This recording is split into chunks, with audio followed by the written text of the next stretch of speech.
Welcome to the Tour of Turkey.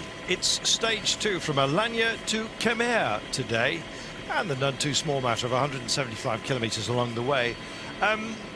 Virtually a sprint guaranteed today. We do have a breakaway currently up the road with a gap of 2 minutes and 20 on a very unthreatened, it looks like, main bunch. They are just happy to ride along today, knowing that the management of the day is not going to cause them too many issues. This is the run that they've got along the coastline, almost entirely pan flat with no categorized climbs. There are, however, 3 intermediate sprints which count for points, plus a beauty sprint.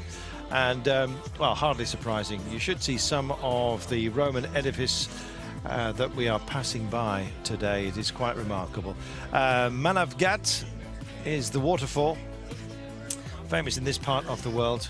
We have Roman theatres, we have ancient streets, baths, temples, you name it.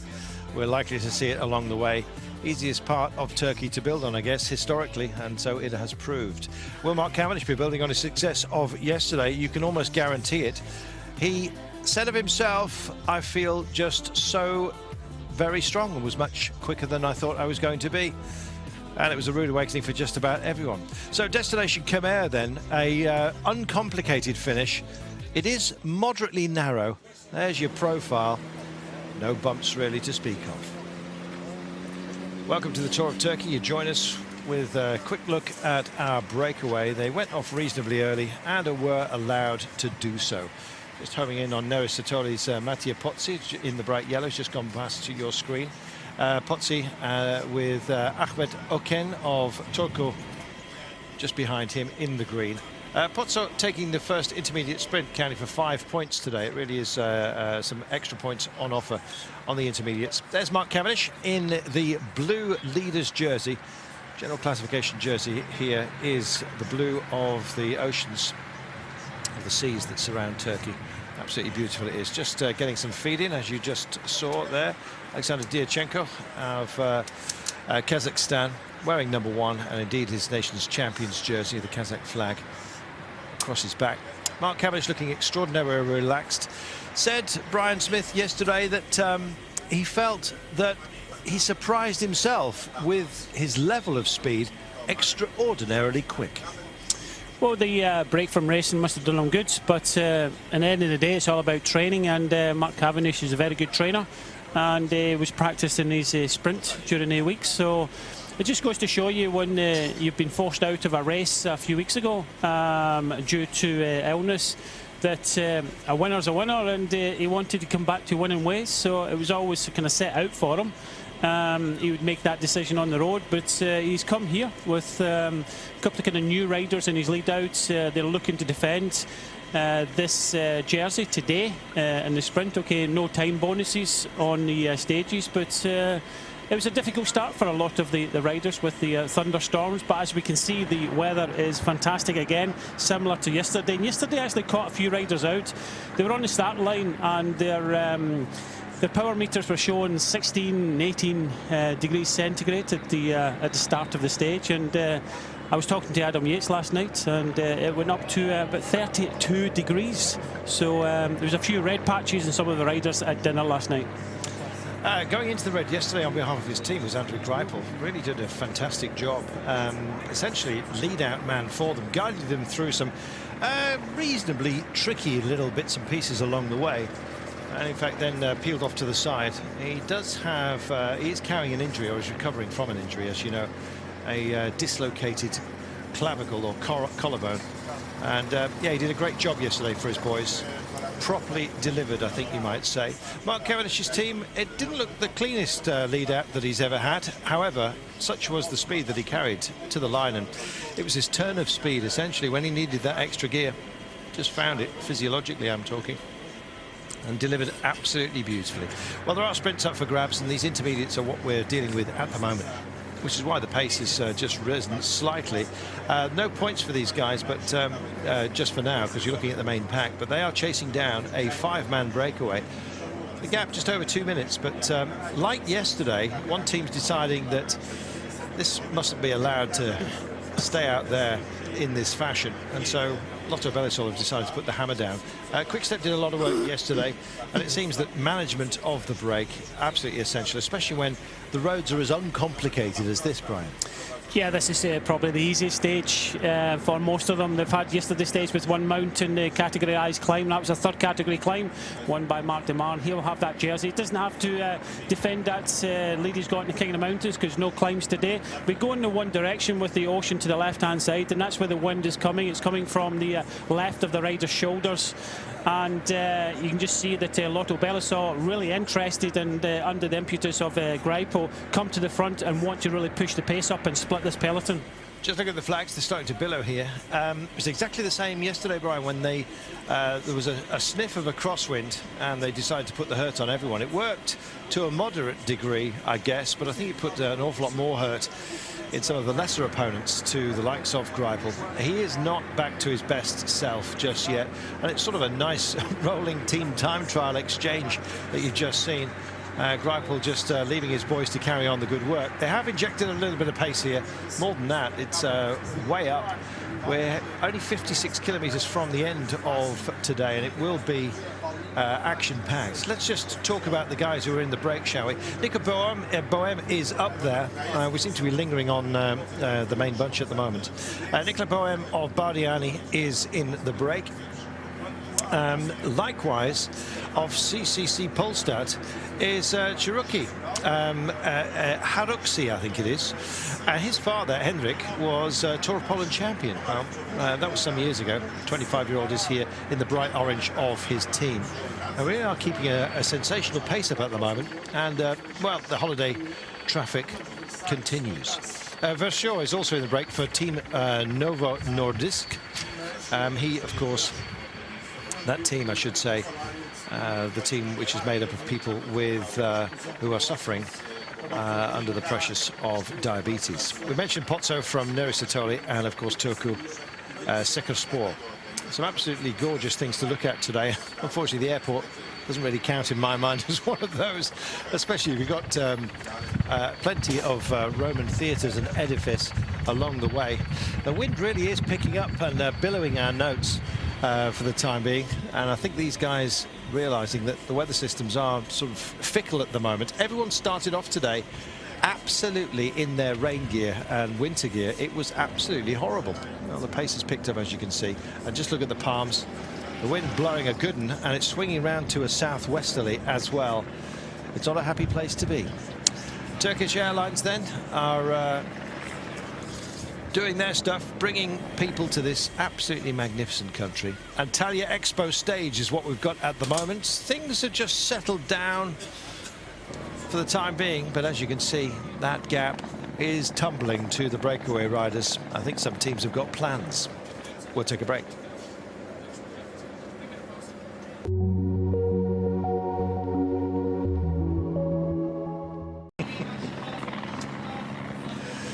Welcome back, 52 kilometres to go. The attempt at splitting the peloton did not work, unfortunately, for Lotto Belisol and Andrew Greipel's boys. The gap has come down to 34 seconds. 52 kilometres is our distance remaining. Worth a try, Brian, especially with the wind billowing as it is. Well, Lotto Belisol are always going to try. The thing is, this is Andrew Greipel's first race back after a massive crash in Gent Wevelgem a few weeks ago. So he's not overly confident of possibly sprinting in a big group of 150 riders. So what he's trying to do is get his team to try and split this peloton up. He's more comfortable probably trying to sprint from a maybe 50, 60-man group, and you know that's what he's trying to do. He's probably lost just maybe a wee bit of confidence, as some people do when they have a big off like that. So he tried yesterday, tried again today. He is looking to maybe have a crack at the sprint, because let's look at yesterday. He done a terrific lead-out job. He was right up there with just about 1 kilometre to go, so he's got the power. It's just whether he's got the confidence to mix it with the big boys, push and shove a wee bit, which you had to do in yesterday's sprint, because as you said at the top of the programme, Carlton, it got a wee bit messy towards the end. Viviani actually said his press interview afterwards that he was on the perfect wheel, he was on Mark Cavendish's wheel, but kind of lost it in the kind of melee in the last few hundred metres. 51 to go, 46 seconds our gap, and it's sit up time and have a chat. Pace really knocked back today, which would give us plenty of chance to have a chat with some of you. Unfortunately, my Twitter is looking a bit peaky today, unfortunately. However, if you hashtag Eurosport Cycling, we will pick it up, because Brian Smith has his, and I'm certainly not going to give him my passcodes. So if you want to go Bryce Smithy, or indeed Carlton Kirby, but you hashtag Eurosport Cycling, then please feel free to do so. Brian, you spotted something. Yeah, that was the red jersey of the King of the Mountains, Mark Demar, just on bottle duty today. He went out there. The plan was to take that jersey. He looked at the parcours before, and he realised if he took that jersey, then he'd have it for 2 days, because there are no King of the Mountains today. It's always good to get involved with the action. Again, speaking to Henrik this morning, and a few of the other sports directors, they're not really interested in getting in the breakaway today. They know it's going to come down to a sprint, and that's why we have got some of the kind of smaller teams, and it's been well controlled by Amiga Pharma Quickstep. So everybody thinking, well, tomorrow's a big stage, so why are we going to waste so much energy in trying to get in the breakaways? We're going to need it all tomorrow because of the difficulties. So a lot of the sports directors have said to their team in the meetings this morning that don't worry about getting involved with any breakaways. As long as a group of 8 or 10 don't go up the road, they're happy with the 5 that they've got there, and they're content to just save that wee bit of energy, because believe me or not, this Tour of Turkey does get hard and hard all the way to the finish. So a lot of ups and downs, rough roads, and it will take its toll. So rather save a bit of energy for the stages to come up, rather than kind of waste it and getting in the breakaway today. Well, you'll be pleased to know I can actually see the screen now. We've got a lovely bright sunshine. Looks like we're heading for another intermediate sprint. They've picked it up. Just waiting for our sprint zone. When's the next one due, Brian? We'll have a check as the paper flutters here. We do have a lot of wind today, and it's going to be a little bit wearisome, I think. Bank on a bike, Burke on a bike. I don't think I would have mentioned that. Watching in Tour of Turkey. Plenty of you here. Galler as well from Down Under. Matt Blythe, Phil Buckley. Please, if you'd like any questions answered, please field them to Bryce Smithy, as my internet is shaky at the moment. This is the densely populated during the holiday season Antalya. It is quite a remarkable place. It's surrounded by these beautiful mountains. There are Roman ruins just about everywhere out there. And Brian. I just noticed that the break of 5 are now down to 4 now. The sun must have been shining in your eyes there, Carlton. But down to 4 riders now in this breakaway, so we have lost one of them. But just the question on the sprints, Carlton, we've already had a beauty sprint today. That was earlier on, and I believe you have got the result of that. We've already been through the first of the sprints at Serik, and the next sprint's coming up in the last 48 kilometres. We've got one just under 40 kilometres to go, one 11.5 to go. So we've got 2 sprints still to come up, but it's 5, 3 and 1 for the next few sprints, which only goes towards the points jersey. 48 kilometres, minute 9 now. They really have kicked off, and just backing in, unfortunately, it's our son of who has decided that today is perhaps not going to be him. It's I'll have to call him Charuki. I know it's something like Haruksi is the correct pronunciation. His father Hendrik was a Tour of Poland champion back in the day. This 25-year-old finds himself here with the CCC Polestar team, who haven't had as many invitations as perhaps they had hoped so far this season, but very much I think it's actually nice to see the bright orange in the absence of Euskaltel as part of the peloton. Bright and colourful, with most of them are kind of black these days, unfortunately. So it's still essentially one of those sort of transition days today. We're rolling towards the mountains, and as Brian was pointing out a little bit earlier, it is extremely tortuous for a couple of the stages on this Tour of Portugal. Tour of Turkey, I beg your pardon. Mark Cavendish himself describes himself as a half-decent climber. He most certainly is. And I'm just wondering whether, if he wins again today, Brian, whether he's going to start having designs on the title. On the Tour of Turkey? Yeah. I don't think he'll have designs in the Turkey, because we've been up this climb tomorrow, and it's a bit of a brute. And you know, as I said, that's why it's kind of thin on the ground when it comes to who's going to win this year's Tour of Turkey, because you know, there aren't too many of the general classification contenders. We were looking at them yesterday. We picked out a few, maybe Kudos of MTN Quebec, Sanchez of Cajaruao, Jurasek of Lampre, Dachenko, the defending champion of Astana. Kobo has been touted by Torku. So there's only a few riders. Bago again from Cofidis. They've got the Estonian champion Ryan Taramai. He might, you know, be on good form. We'll just have to wait for tomorrow, but definitely Mark Cavendish will want to try and win this stage today. He's got the confidence. He won it hands down. He won it by at least 2 bike lengths from Viviani and Boss yesterday, and he'll want to try and win this stage today, because they know he'll lose the leader's jersey tomorrow, because as much as Mark likes sprinting, I'm not too sure he can go over the climbs, but tomorrow's stage is very, very difficult.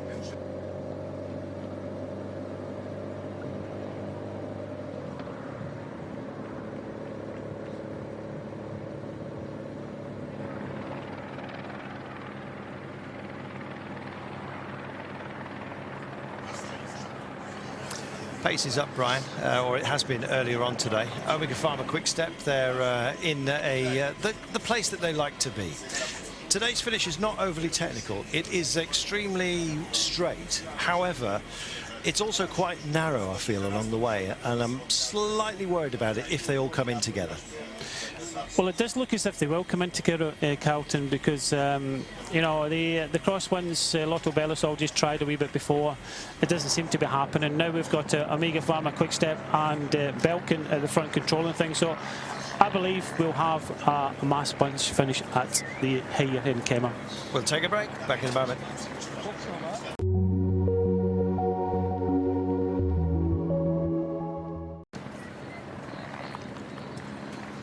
43 kilometres is all that's left, and as you can see, the break have put another minute into the chasers for the time being. The chase seems to be well and truly over. What a glorious picture that is. Umbrella salespeople. An interesting way of offering some shade, I think, to one of the streets in this lovely part of the world.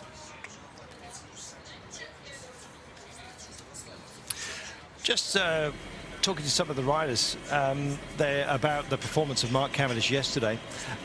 Some of them saying that he's just on a completely another level at the moment. It's amazing that he takes a break, comes back in such a sterling form as he has done. Eli Viviani was one of those who said, at the moment, Brian, there's just no getting close to Mark Cavendish when he's in this sort of form. And I guess training through his injury, we know what he's been up to. Yeah, definitely. He's been training hard, and you know, as I said, these riders, especially the sprinters, want to win, and they don't like having to spend a month away from racing. They want to be involved with the racing and want to win. So yeah, he's come back with a vengeance and the motivation, and won the first stage. He's got a team behind him as well.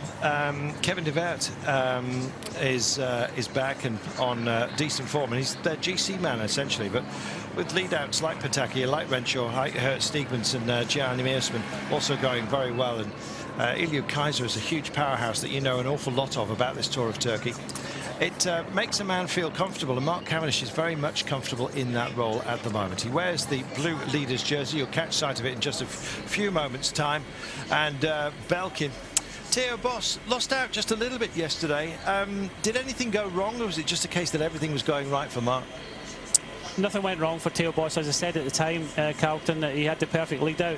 250 metres to go, he had the open road in front of him. Okay, it was a wee bit of headwinds, but at that speed, he should have possibly delivered, and two riders got round him. Yeah. It's a busy environment being a sprinter. There have been moves and indeed thoughts about putting cameras on bikes. I've seen it before in the United States. I think they did it in the Tour of Utah a few years ago. It is a dramatic place to be. You know, you've been in the heart of it, Brian. That do you think those cameras will ever come? Rear mounted underneath the saddle we're talking about? I think they will. Technology will always, you know, prevail in the end, and The only negative is you put a camera on your bike, you add weight, and you know, a lot of these riders, especially when it comes to the bike, have got a minimum weight, so they would probably have to revise the minimum weight. So revise the minimum weight with a camera on, so that the consistency throughout. So if you put a camera on a 6.8 kilogram bike, and maybe it's 7.5 kilos, then every bike has to be 7.5 kilos. Not every rider has to have a camera on, but there has to be a minimum weight. Yeah, the alternative, of course, is just to keep these stats as the regulations as they are, and put a dummy on everybody's bike, just making sure that they go down the underpass and not through the cordon, as you can see. 41 kilometres to go, a minute and 47, and look at the ominous clouds which are beckoning. We've got the wind billowing all over the place, which is why we've been closing doors, shutting blinds, and trying to get ourselves as comfortable as possible so we can basically see what you're seeing. We're still in bright sunshine, but if that rain comes, Brian, it's going to be another element in the mix of the sprint. Well, it did come earlier this morning when we left off, and in the sign-on, horrendous thunderstorms, but that's cleared, and the riders are in this nice sunshine. But I just hope the clouds stay over the hills in the distance. Well, a man from Turku who's not going to be part of this little push. Polster likewise, and it's Bardiani out front with Nico Bohem. He's an accomplished breaker, I think, as Matti Pozzi goes for it once more from Neri Satoli. And Verschoor, a man who took a stage, well, near podium, I should say, in Mexico, is going to be runner-up on this one. Pozzo wants these points, and why not? Took the first intermediate sprint and has decided that this is going to belong to him as well. I'll tell you what, he's really going for it, these sprints, and that was a flat-out sprint there, and there's 5, 3 and 1 points, and it goes towards the points competition. There is only one sprint per day, and that's the Turkish Beauty sprints, and that goes to the classification there. But these are just for points, and the points at the finish, as well as the points at the sprints. Classifications 3 at this moment today go towards the points jersey only. Young Ahmed Okun has decided to make amends for not being there. No radios here, so he's doing this of his own accord. He hasn't been told by the DS to get his backside up and in front, but there we are. Trio chasing him down. It remains 4 riders at the moment. Which GC riders, says Richard Woods, are in this Tour of Turkey? I suspect not the top draw of GC guys that might reasonably spring to mind. However, we do have some pretty handy GC riders, and maybe those that are going to be up there towards the larger part of their career. Mohawi Kudus is starting as many people's favourites for this. He went very well in the Green Mountains up to the Genting Highlands in the Tour of Langkawi, and he's here with MTN Quebeca, a team that are very adept at picking out talent and indeed accepting some as well, as you know about Gerald Cholik and the rest. Diashenko, the defending champion for Astana, has to be counted. There are more familiar names, Brian, here, like Luis Leon Sanchez, even like David Rebellin, who at 42 years of age is the grandfather of the Tour. And I guess if you compare Rebellin to Kudus, who's 20, that's 22-year age gap. It just shows you how far-reaching the field is here. Yeah, it is, but you've also got to take into consideration that Bastogne-Liège was yesterday. Tour of Romandie starts today, and Tour of Romandie is traditionally the kind of place where the GC contenders go for preparation for the Giro d'Italia. So again, that's why we've got so many good sprinters here. We're kind of thin on the ground when it looks to the the climbers, the GC contenders, purely because we have got a big climbing day tomorrow. A majority of the stages are kind of sprint finishes, or an escape group will come to the finish. We've got a second category climb later on in the week as well, so we don't have the big mountains. So if you're here preparing for the Giro d'Italia, it's more for the sprint stages in the Giro than the mountains, and that's why it's situated where it is. Where this race is situated as well, Brian, in the calendar these days, it's a perfect, if you like, keep good for the sprinters, and essentially that's what this race is about. We do have 2 very tortuous days, but it's a nice bridge for them to spin their legs in as well, ahead of the Grand Tours, and I guess when it fits where it fits into the calendar as well. suits them down to the ground. It does. Traditionally, Mark Cavendish likes to go to Roman Day, although it doesn't really suit him that well, because last year he went to Roman Day, but he tries to get his climbing legs, because let's not forget these sprinters have to go over these climbs. But he's thought, come here. There's a couple of good climbing days, and it'll be good preparation for him. But it's the first time he's here. First stage he's ridden. First stage he won yesterday. Can he make it too? We'll see. There are, of course, no time bonuses up for grabs, I'm reminding myself. So it will be more difficult for the sprinters. Mark Cavendish is a half-decent climber. Actually, Andre Greipel, when he is on great form, is also a man of the quick men who can go up the mountains. See him on the Stelvio looking amazing for a fast man. But it really is the quick men's focus today, that's for sure. We'll take a break.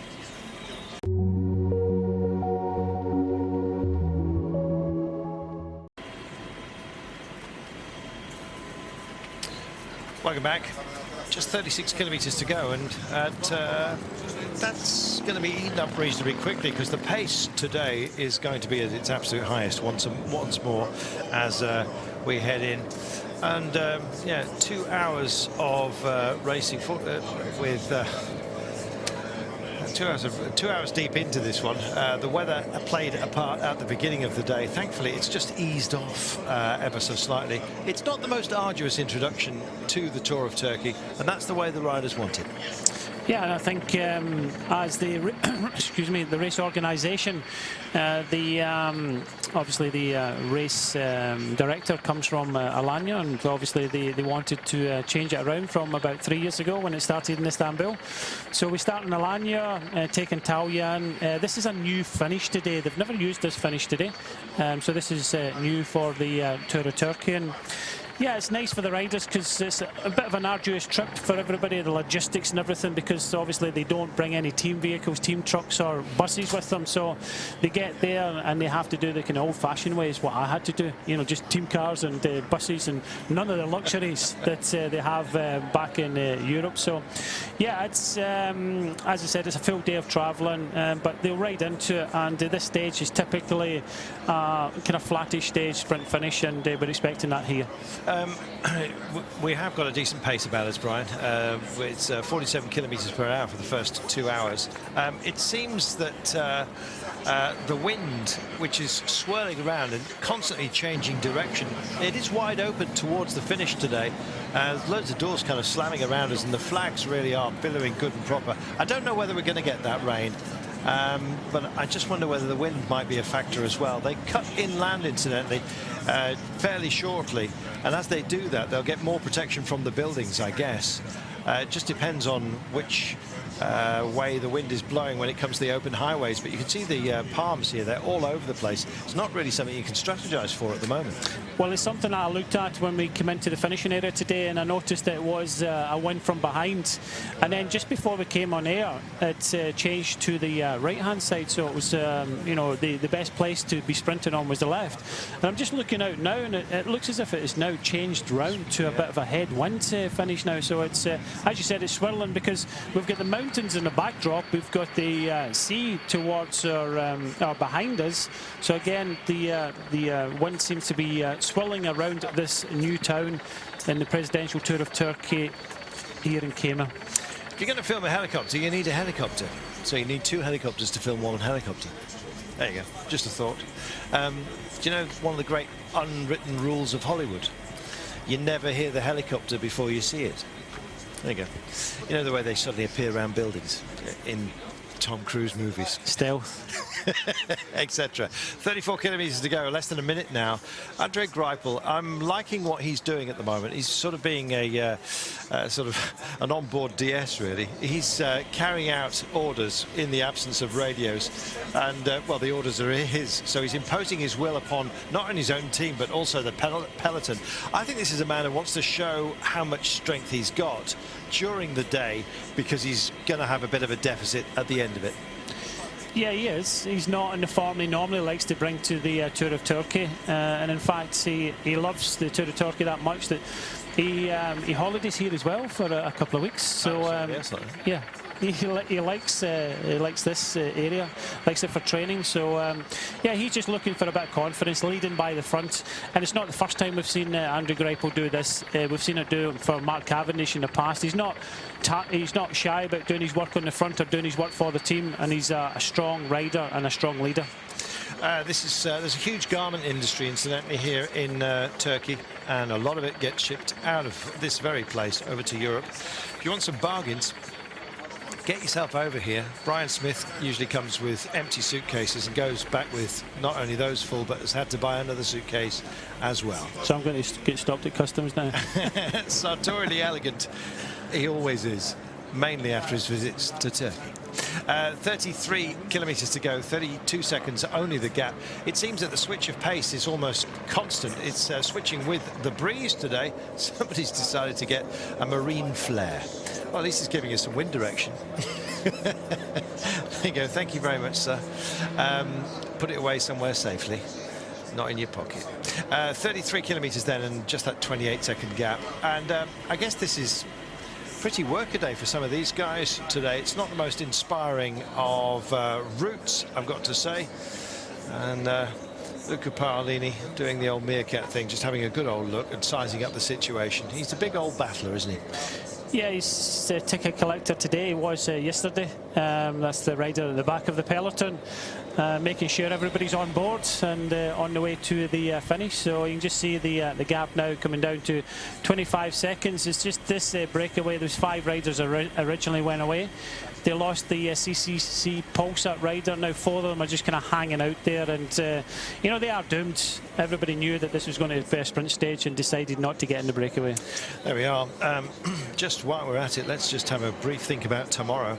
Finicator El Mali, 2 categorized 1 climbs, including a climbing finish, which is a tough one.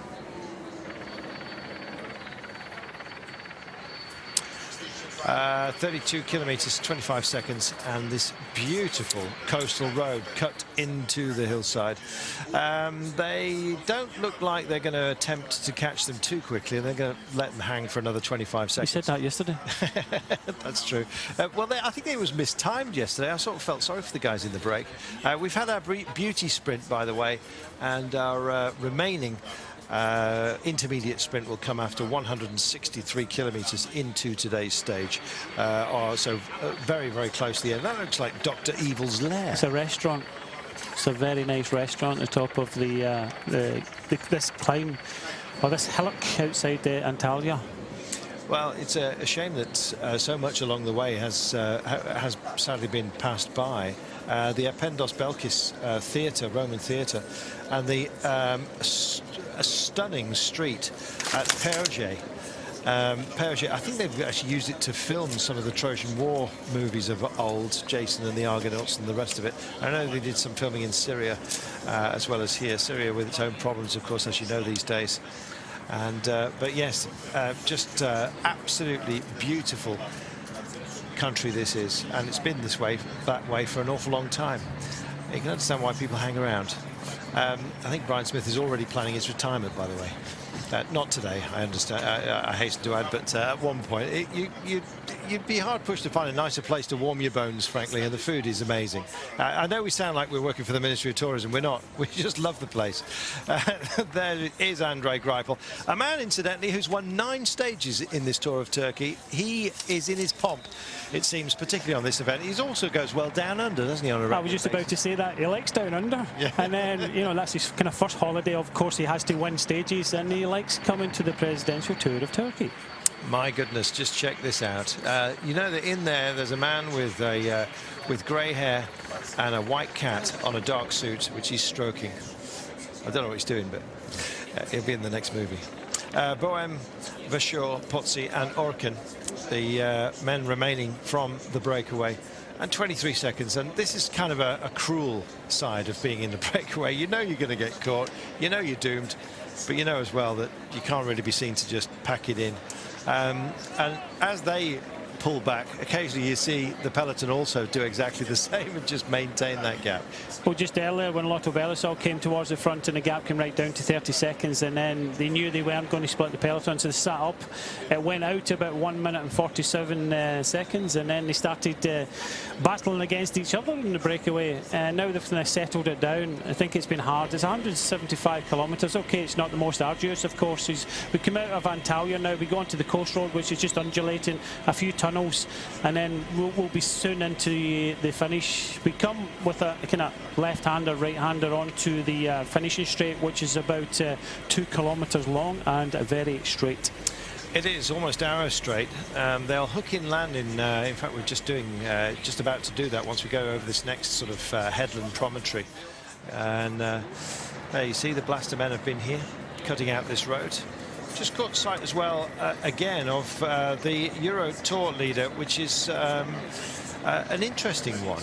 The white jersey on the Neusatoli, it's Simone Ponzi. Just explain about that jersey, Brian.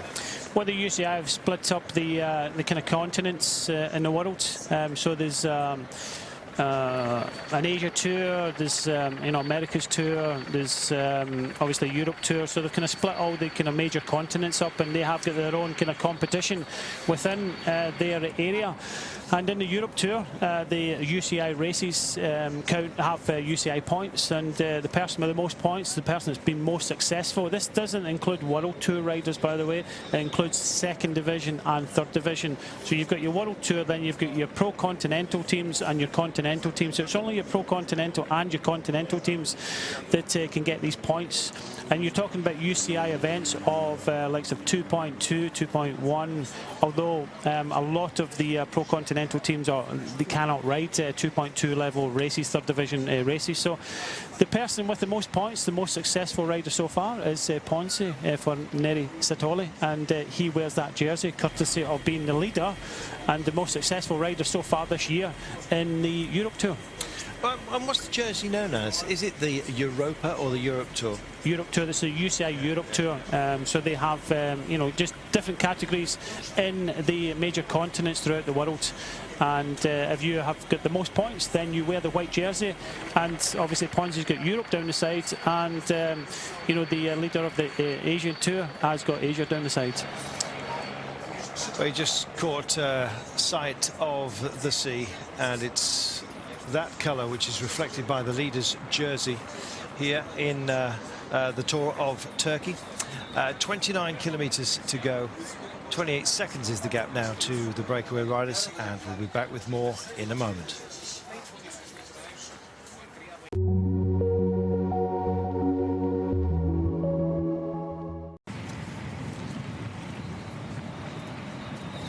Welcome back. If you thought the break was in any danger of being caught, you're absolutely right.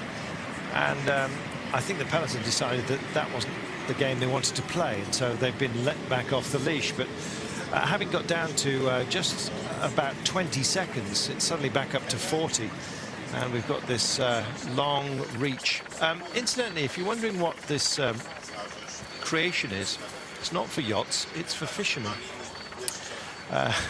I don't know what fish decide to come and hide in that little marina area, but or at least it was for fishermen earlier on today. They were having a fishing competition, and there they all were with their nets, presumably having to count the sprats that were taken out of the water at that point. You have to go a bit deeper if you want to get bigger fish. Big fish to fry today for the quick men. It's interesting to see some of the GC guys doing an awful lot of work. Kevin DeVere is the declared GC man, Brian, for Omega Pharma Quickstep, and he's been doing more than his fair share today. I hope he's going to keep something back. It doesn't look like he's been on the front for the last 2 days for Mark Cavendish. And again, one rider, when you do ride on the front like that, it's it helps your form, and he'll have some races that he'll be able to have a crack at in the next few weeks. So he'll be happy just to ride. I would think that the pressure would be off him tomorrow. on the kind of GC day, because it's going to be a big ask for him to ride on the front for 2 days and then try and go with the GC contenders up the mountain to Imali tomorrow. I guess without those sprint bonuses as well along the way today, seconds-wise, no bonifications, I'm afraid, in the Tour of Turkey. It sort of does stymie the quick men. You'd have to be an extraordinary talent, I think, if you're going to go over all of the peaks as well as take the sprints. But today is most certainly Mark Cavendish's day. I think he'll be the best of the fast men up there. But no individual time trial as well, we need to remind ourselves, to put some extra space on your rivals likewise. So there are a couple of elements to this tour that really do suggest that it's going to be the 2 days, stage 3 and stage 5, that are the big sort-out days. Yeah, it happened, was it 2 years ago, 2012? The big mountain stage decided the general classification. Last year they added another climbing stage. Obviously, both climbs are very steep, and again, with no bonuses in any of the stages, how they're going to split it up. But believe me, these two climbing stages with the steep finishes sort the men out from the boys, and there will be definite gaps with the GC contenders. It's Jen Love Cycling who's taken a break from her housework to watch it. She says hello to everybody.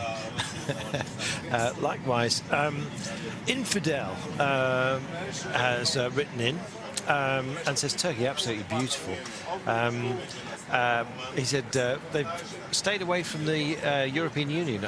Yeah, but not for much longer, I don't think. Certainly, personally speaking, I think it'd be great if they were welcomed into the fold. But we'll see.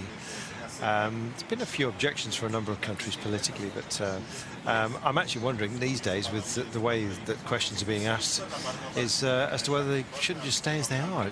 Anyway, that's for other people to decide. It is a beautiful country, extraordinarily well managed, and yeah, they're part of Europe in all senses, I guess you might say, bar that. And that being the fact that this is the crossroads between Europe and Asia. And when you come to Istanbul, you really realise it. The Bosphorus there really is the dividing line between East and West. And it's absolutely remarkable just how much sort of cross-cultural stuff there is going on. We'll have more of that as we approach Istanbul, of course, but it is an ancient land with a great deal of modernity, as you can see, and its modern roads we're on today, nice and clean, and significantly as well, Brian, no punctures today to speak of. We've only seen one of the riders from MTN Quebec, but fortunately for the Novo team, the Fight Diabetes team, have managed to be puncture-free today so far. They had quite a few yesterday, so they've managed to keep out the gutter. And people don't like it when Andrew Greipel comes up with his teams and puts everybody in the gutter. Yeah. So fortunately, not too many punctures. Well, you do get a lot of chit-chat as well with people giving you their opinion, but Andrew Greipel, known as the Gorilla, doesn't really respond to that kind of sledging. He's just not bothered. Has Mark Cavendish ever won a time trial race, says Nugget 48? Well, he's been very much part of hugely successful time trialing teams. He's not in World Tour company. He's not the out-and-out specialist, and you get other time trials. But I'm sure earlier on in his career, he certainly nailed a few. He won the prologue of the Tour of Romandie once, so you know, he's ridden well in the time trials. If you can go fast, it depends on the length of the time trial. Yeah. Most of the time trials he does well in a short distance, and when he won the prologue of the Tour of Romandie, it was you know, only a few kilometres. So if you can go as fast as that after 100 miles at a race, you can do a very good kind of short, powerful time trial. It's when the time trials get to 30, 40, 50 kilometres, and then obviously the kind of GC contenders kind of take over there. But Mark Cavendish can put in a very good short time trial. Just look at that, absolutely stunning. If this was in sort of deeper into Western Europe, those hillsides, you can be sure, would be rack full of holiday apartments and the rest of it. But yeah, still an awful lot of natural beauty here in Turkey as well. Fred Manning says, what about the Yates brothers' chances of the GC here in Turkey? Well, it's either or really for Orica Greenedge. Simon Yates, we know how well he's been going, and there's always the default of his brother Adam. They're a good package. Yeah, definitely. This parkour, looking at it, seems to suit Adam Yates more than Simon. Yep. But speaking to Simon at the airport, and again yesterday, he suffered over the last couple of races. He's had a wee bit of a cold coming out to Catalonia, where he rode magnificently well. So unfortunately for him, he thinks he's got a wee kind of dip in his form, and hopefully, he'll be able to ride through it in this race. But again, a good performance is what's required, and Adam doesn't seem to think he's in top form at the moment that he was in Catalonia with that bit of a cold. But look out for his brother Simon, because I believe Simon is very capable of winning the stage here. There we are, and a stage win here, particularly if it happens to be on one of the mountains, which we have tomorrow, can turn into victory, as we know.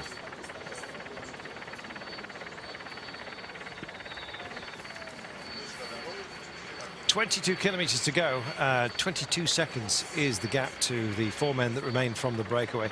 You see that helicopter down below, just waiting for them to exit one of the tunnels today. So riders out of sight, and first to emerge is our friend from Turku, who is Ahmed Orken.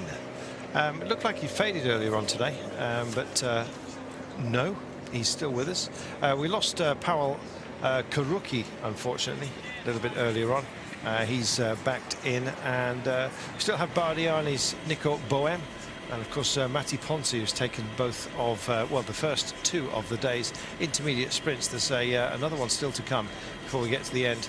Now the pace has come up. You can see how strung out they are. It's not just because of the tunnel. They're on a little rise here, one of the few little bumps that they've got to deal with along the way, but with 18 seconds, it's all done and dusted up front. Theo Boss wants his Belkin boys to do the same, I guess. Unfortunately, at the time of asking, Theo Boss did not have it yesterday.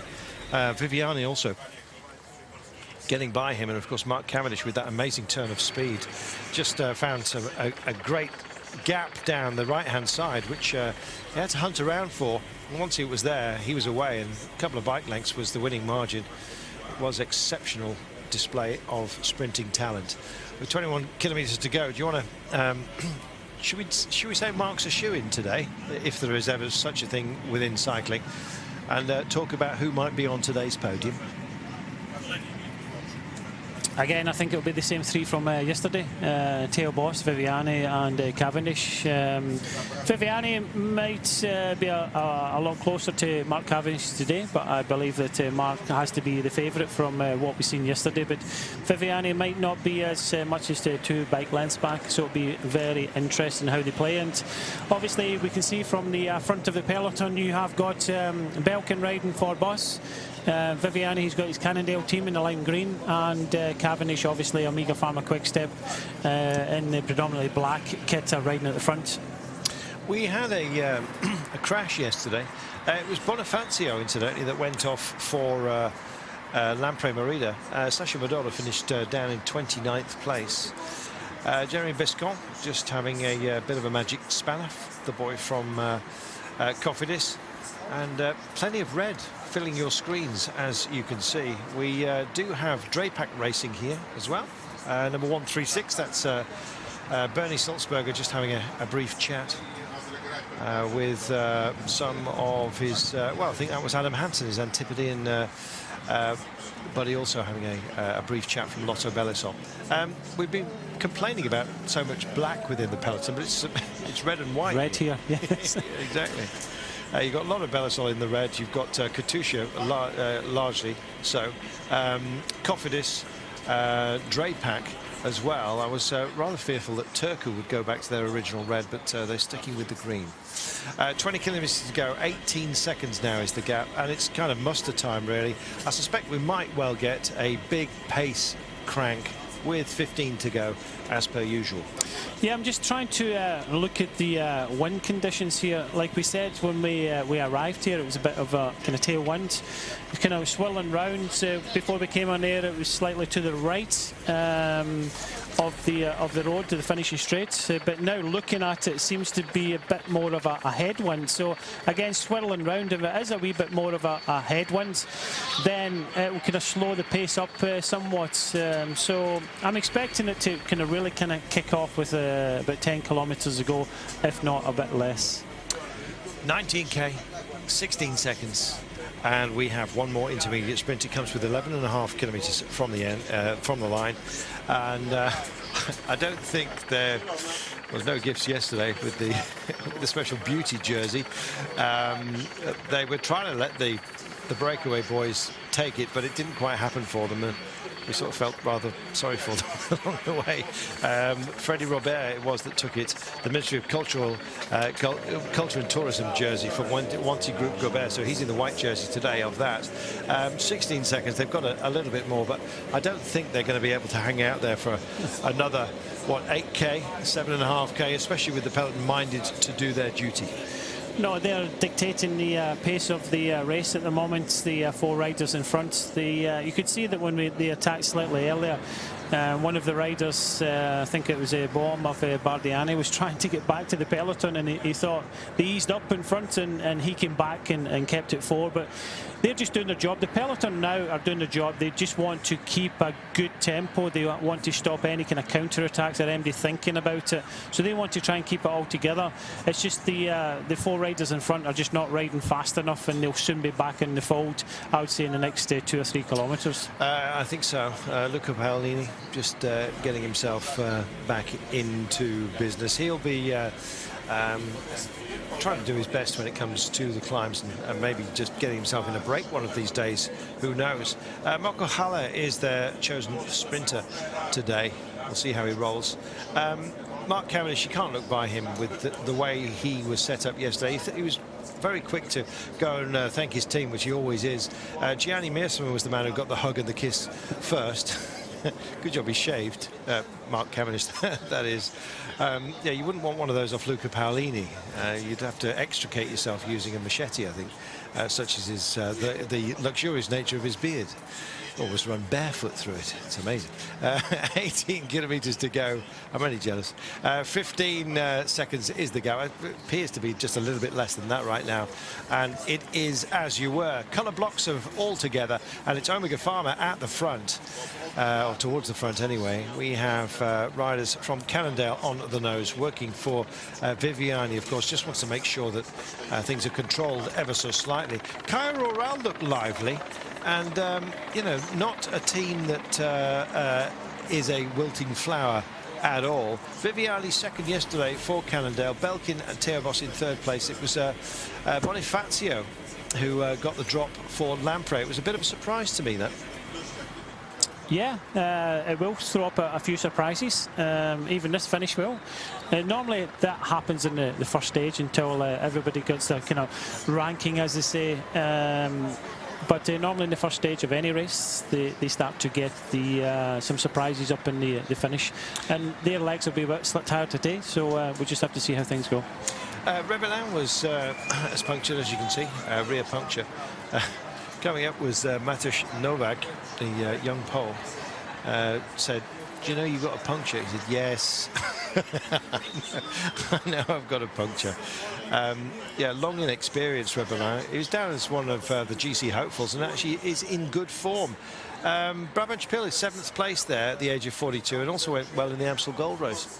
Yeah, he's strong. He always has been a strong rider. He's done the triple, the Ardennes triple, which is obviously the Amstel Flesh and Liège-Bastogne-Liège. So it goes well at this time of year, and he's been looked after. Again, kind of team captain of CCC Polsat, the Polish second division team, and he'll be looked after because they believe that he can finish in the top 10 of this race. 9 seconds only now, the breakaway riders, and yeah, all bar all together, I think you might say. And you might see them just being welcomed into the pack. Here we are as we speak.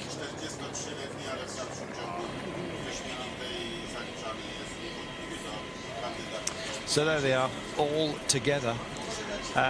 This usually means fireworks, especially with only just about 15 kilometres to go. Wanty Gobert had a good run yesterday. Napolitano only finished in, what, 7th place, though. So he'll be looking to do more today.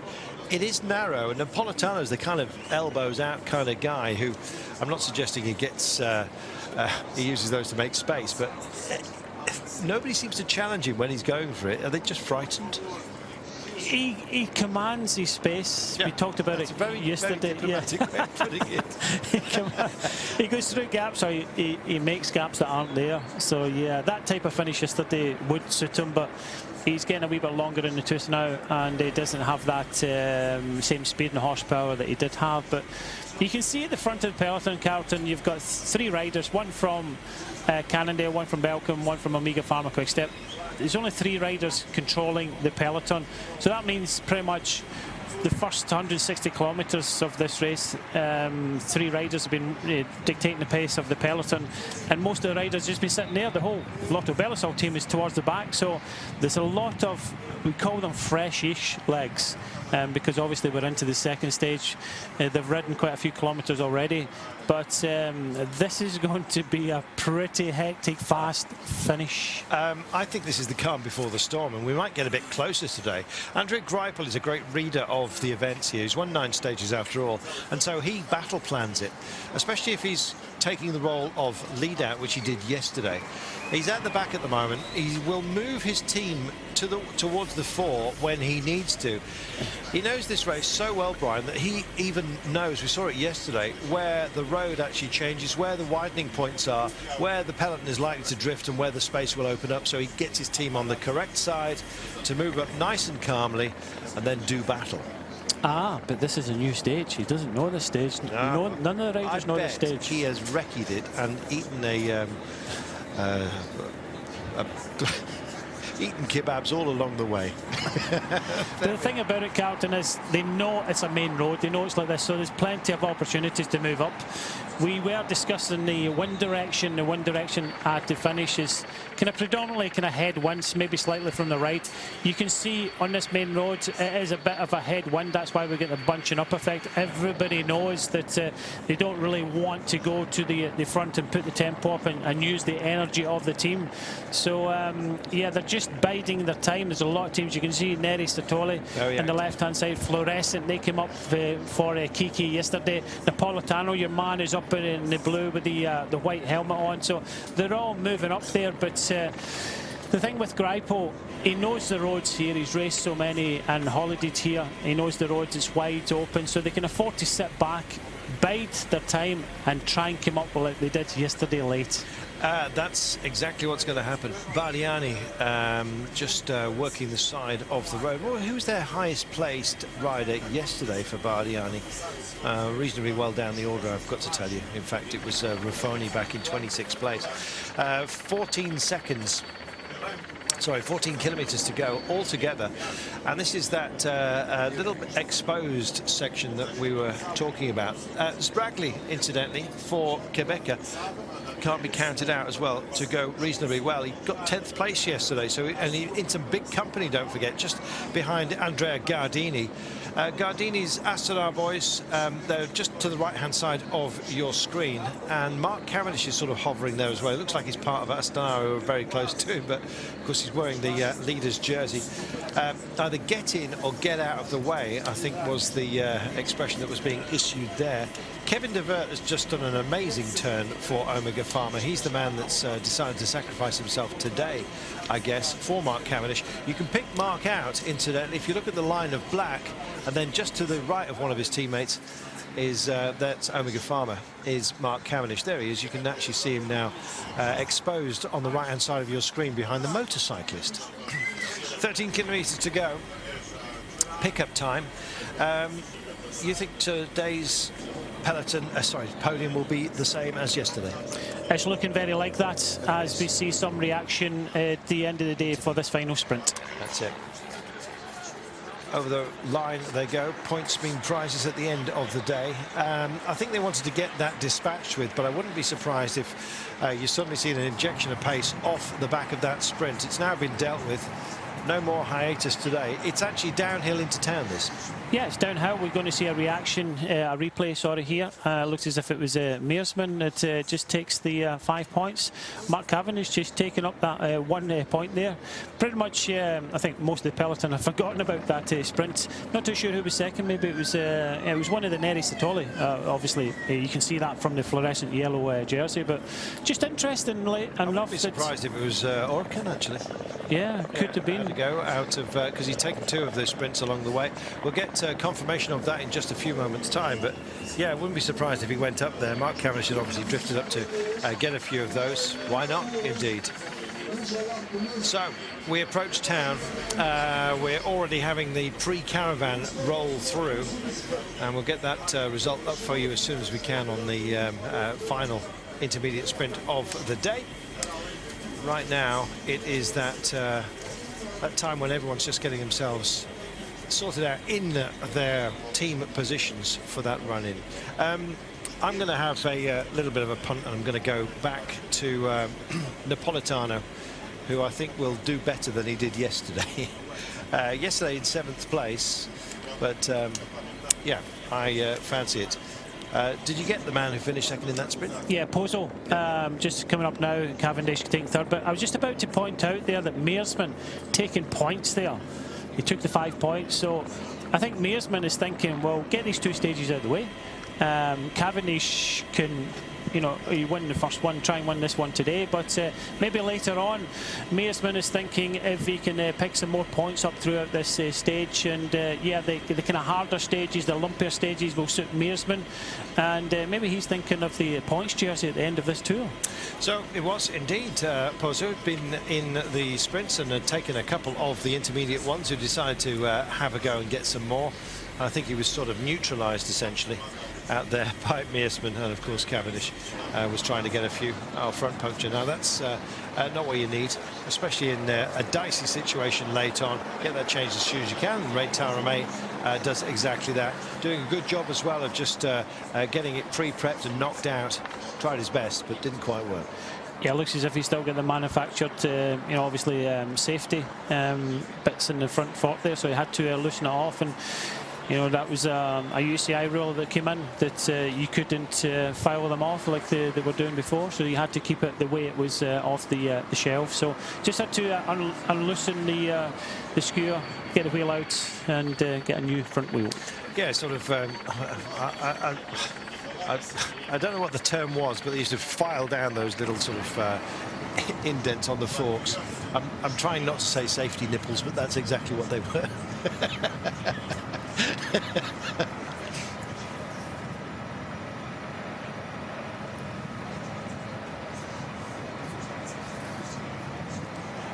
10 kilometres to go. Brian Smith just picked himself back up off the floor. CCC Polestar getting themselves into a, I couldn't think of an alternative word, into place, so I'll tell it like it is.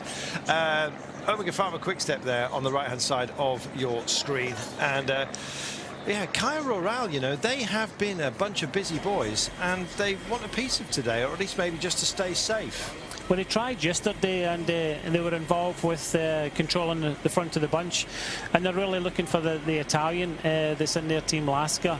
And you know, it's good to ride on the fronts. Most teams, especially second division teams, would sit back and let the World Tour teams doing it, but I kind of like the second division teams that come up and try and mix it with the big teams.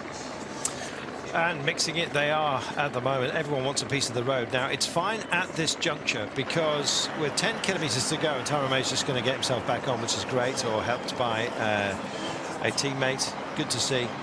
Confidence working well. And I guess if you're going to have some bad luck, have it then and not with just a few to go. Thank you very much, he says, and gives a worthy slap on the back to Jeremy Bascon. Good job. So Taramay, the Estonian champion, is back with us with 9 to go. It's still quiet, Brian. Yeah, that's courtesy of the kind of headwind at the front. There's no breakaways left, nothing to chase down. Everybody's just thinking of the sprints. Everybody knows that it's a headwind, so you don't really want to commit. If you're committing now with 9 kilometres to go, you are going to waste 3 or 4 of your riders. So that's why it's the calm before the storm, as you say. They're just going to line up, keep towards the front. This is going to be a late one. This is going to start picking up with about 5 to go. Realistically, the quickest and best lead outs are from about 3 to go when you hit the front, because you've got to remember you have got to travel about 55 k's an hour or more to stay on the front of a fast moving peloton. So how long can you do that for? One rider could possibly do it for 500 metres. So if you start from 3 k's out, if you start from 5 k's out, you're going to run out of riders. You are. We're running out of road now. We've got 9k to go only. Kevin Seeldra's doing a proper job as well within the Wanty Group Gobert. His turn will come later, but it's Napolitano they're thinking about just for now. Oh dear, it's not what you want. That's Van Melsen. Is it? Bognies? Yeah, well, maybe. That's what they're saying. I don't think it is. No, I don't either. But anyway, there we are. We'll see how he manages to get back in. Yes, I think it's Kev Van Melsen. But and you were saying about punctures? Yeah, there we are. All of a sudden, they come. I guess it's when, as with yesterday, as you were explaining, Brian. Moving up. Yeah, exactly. You go into the gutter, you find yourself the gravel, and that's where you have your issues. Look at that line for Mark Cavendish of Omega Pharma Quickstep. He's at the back of it. Wanty Group Gobert want a piece of the action today. Now, Napolitano was picked to get on the podium today. We've reverted to that because Mark Cavendish is in such an extraordinary form at the moment. We believe that he's going to be unbeatable, or should be. Then again, you never know what's going to happen. Just look, Carlton, there you've got 3 Astana riders just behind Mark Cavendish, so they are playing off the back of Omega Pharma Quickstep, because they've got free ride. They've got a team that's come here to try and win the overall and to look after the sprinter. So Diachenko, the defending champion, has been looked after by a few riders. So he'll have a few riders next to him, and Gardini will have a couple of riders. That's why they're not coming up and doing the big lead outs, because they don't want to waste too many of their teammates, because they're going in a 2-pronged attack in this race for sprint and overall. Nightmare scenario. That's Dodi and Modolo, I think, pair of them right there. Get a check on that for you in just a moment. But in fact, not waiting, did they just do a swap? I think they did. Dodi said thank you very much. Palini.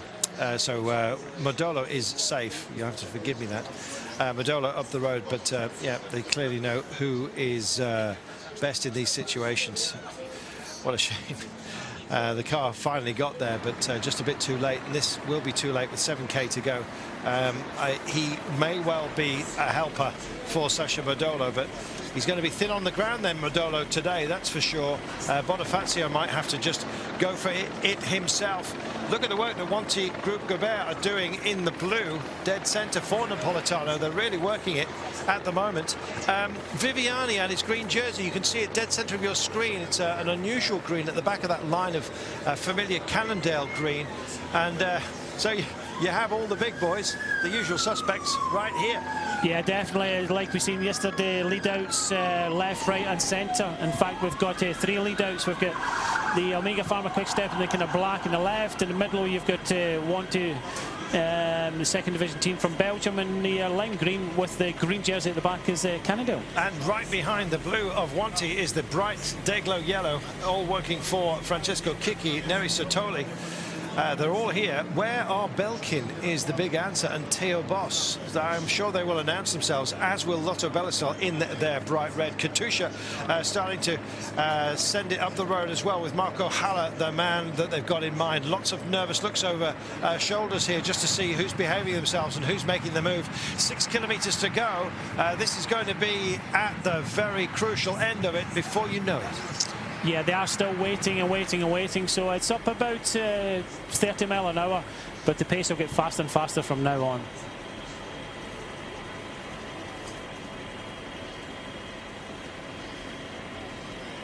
And Turku as well, surprisingly up towards the pointy end. We also see that Cofidis maybe thinking about just staying safe, just a little way down. But behind our, on the right-hand side of the road is we have Katusha and we have Lotto Belisol. There's Andrei Greipel, dead centre. So he's got 4 men in front of him. Maybe he's feeling better today. And there on the right, you see Belkin in their black and green. And Theo Boss is right at the bottom of your screen, number 12. Also there. 5 to go. And the pace is more than high right now. And they're spread wide across the road. There's plenty of options here, and they are all taking them. Finding clear space just for now. Oh, and Lamprey also just starting to show themselves. This is Viviani's boys in the pink and blue, just behind Neri Satoli. They're cranking up. We've got all lines. They're like they're in lanes. Yeah, that's what you have to do in these sprints. You put 8 lines down to finish in the last few kilometres, because that's what's playing out at the moment. As Paolini tries to come back to the peloton, just makes it with 5 kilometres to go. But lead out trains left, right, centre. This is brilliant. Oh, use a camera bike whenever you can. He's taking every single bit of protection. He'll try and rest up, but he's got very little time to actually go and help out his teammates. There they are, 3 of them in the pink and blue, just behind the duo of Neri Satoli that are out front. Kiki is there. Here comes the green jersey on the back of Viviani, with 2 of his Cannondale lime green coloured teammates also there. Goodness me. And also moving in are Bardiani. 4 to go now. Well, the road just starts to waver ever so slightly, but then flattens out. But it is only about 4 metres wide at the crucial end. So effectively 1 lane of what they're using now, which is 3 if you include the hard shoulder.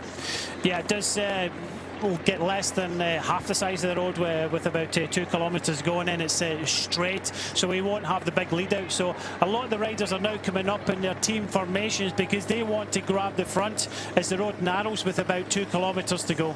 That's exactly what's happening. About 1,500 metres now by my reckoning, and a great move up the other side by Bardiani, beg your pardon, by Belkin. But they have been spotted, and here comes Greipel. He's got 2 men. I think it's going to be a Greipel day today. Maybe he feels fantastic. Little bit of a handoff to Paolini, just says, hang on, we've got men coming through, and somebody's just jumped into his train. So Greipel's just in the wrong carriage, as it were, at the moment. Riders backing out of their sprint trains. There's nowhere for them to go except back into everybody else, and it's causing a little bit of discomfort with 3 to go. Here's the waiver. We suddenly lose the hard shoulder, and we're down to just 2 lanes, and it'll go to about 1.5 for the finish. They know this. With 2 kilometres to go into Omega Pharma Quick-Step, that are in the bird seat right now. Everybody is where and how. It is Viviani. Oh, they're going to have a chat about that. Viviani getting all over the shoulders there of Gardini. Well, they don't like each other, and they won't be sending any cards at Christmas, I can tell you that much. There will be words after this, and maybe worse. Right now, that's all played into the hands of Omega Pharma Quick-Step. They're out there and in a fantastic position right now with the drive and 2 to go. Well, that's what they were racing for. They're racing for this point. It's now lined out now. It naturally lines out as the road gets a lot narrow. It's straight all the way to the finish, and Omega Pharma Quick-Step have got control. It's time for your drag race. Haller's looking in a superb position, I've got to say, for Katusha at the moment, but everybody else is hanging on the coattails of an extraordinarily pacey Omega Pharma Quick-Step. Mark Cavendish is there. Has he been bullied out of it? In the blue jersey, gets a headbutt in as well, sticks one on, and why not? He says, look, this is my team, pack it in. You're not going to get onto my coattails on this one. Certainly don't block me. Don't play that game, he says. 2 to go. Flamme Rouge coming up right now. Yeah, United Healthcare coming up on the left-hand side also. So everybody's sitting and waiting. They're trying to play off at Mark Cavendish's wheel. We're 1 kilometre to go now. Mark Cavendish is sitting pretty in 3rd place. Ken Hansen it is from the blue and white of United Healthcare, is now in a great place, that being on the back of Mark Cavendish's wheel. Got a teammate with him as well, just coming up to enforce him. And in the green jersey it is Viviani. Viviani trying to find Mark Cavendish. One of his teammates has already felt the anger of Mark Cavendish, and Belkin are there, and so is Theo Boss, and Theo Boss might have to go for a long one. Viviani stays. He stays. Boss says no. Boss says go. What does Cavendish say with 500 metres to go? Here we are. Heads up, and it's the man. Oh, he's lost a gear. Dropped in at a very crucial moment. That's Belkin done and dusted. Oh, nightmare scenario for them. Still the lead out goes on. Still they drag him towards the line. Mark Cavendish is ready to fire up. He's got Boss with him as well now, who's readjusted himself. And here comes Mark Cavendish. Oh, this is a superb run for the line. Napolitano's also in the frame here. They rock and roll all over the place, but it's Mark Cavendish in the blue leader's jersey. Oh, and here comes Kiki as well towards the line. Three together. Mark Cavendish, yet again, head and shoulders above everybody. What a finish that was. Brian, that was about as dramatic as it gets. With interesting factor there was Renshaw done a terrific job. He'll be getting the big smacker after the finish from Mark Cavendish there, because he led from about, must have been about 400 or 500 metres out. Everybody was queuing up. As we said, the wind has been swirling. It was a bit more of a headwind finish. Everybody was sitting and waiting for Mark Cavendish to go. That's the kiss. It wasn't the biggest smacker, but it was a nice peck in the cheek there for Mark Renshaw. Mark Renshaw deserves everything he got there. He led Mark Cavendish to his second stage win of his first Tour of Turkey. You know, that was such a phenomenal delivery. Within the last 600 metres, Renshaw just kept the faith, knowing that Mark was on his wheel. Cav had done a superb job of actually just warning everybody off his case, essentially, and let him have a clean run. Give him a clean run, it's likely to be successful, and that's precisely what we got. Mark Cavendish, absolutely brilliant. Does it again, 2 in a row. What a finish. Yeah, you're left with Renshaw right on the front. You can just see Theo Boss sitting on Mark Cavendish's wheel. You've got a battle behind. Napolitano's battling, Viviani's battling, and then you get Orica Green Edge involved in their whip up there for Drapac. But as soon as Mark Cavendish goes, you can see Kiki coming up for Neri Sistoli on the left-hand side. He is going quick, but Mark Cavendish just kicks again, keeps everybody at bay, and again wins by a bike length from Kiki. From it looks as if was that Modolo there with Van den Echten coming up very quickly there in 4th place. What a superb run that was. Heads up right now, and stand up as well, and salute. Mark Cavendish is absolutely back to his best after illness. He's been practicing his sprint training, he says, and it has delivered exceptionally so. Brilliant. Francesco Kiki doing a good job as well of winding back the clock for Neri Sistoli. Fantastic performance by him. It's all about Mark Cavendish, and indeed that leader's jersey secure on his shoulders today. No time bonuses, don't forget. There's Bonifazio was up there for Lamprey. Yeah, he's been he went very well yesterday, finished in 4th place. So not Modolo the choice, but Bonifacio. I thought perhaps yesterday he'd been allowed off the leash because Modolo wasn't up for it, but clearly he's on form and delivering. Mark Cavendish says, "Thank you very much, boys." He says he loves this team. You can see it as well.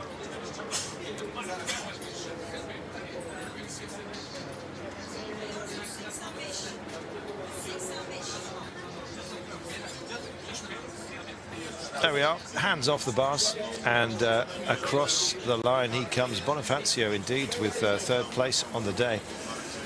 Super run by him. He's absolutely on the best of form. We thought Richesi or Modolo would be the choice, but Bonifacio is the man for Lamprey at the moment. Boukmans in 4th place ahead of Lasker. Hansen, Viviani there in 7th place. Just teammate got ahead, but just a warning, you understand. Theo Boss 8th. Disappointed with that again.